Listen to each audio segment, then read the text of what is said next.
तुमच्या मुलांना रात्री लेट झोपण्याची सवय आहे, तर ही खूप वाईट सवय आहे. आजकाल मुलं रात्री लेट टी व्ही बघायचं आणि मोबाईल स्क्रीन बघण्याची सवय असते. तर याचं कारण मी पॅरेंट्सनाच दोष देतो, कारण तेच लेट नाईट टी व्ही आणि सोशल मीडिया बघण्यात व्यस्त राहतात. त्यामुळे मुलांना पण ती सवय लागते. तर ह्यामुळे स्लीप डिस्टर्बन्सचा प्रॉब्लेम वाढू शकतो.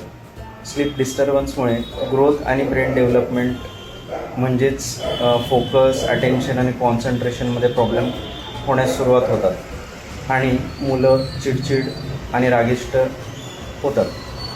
तर तुम्ही काय करू शकता, पॅरेंट्ससोबत मुलांचं झोपण्याचा वेळ जो आहे तो फिक्स ठेवा आणि नो स्क्रीन बिफोर स्लीप हे पाळा.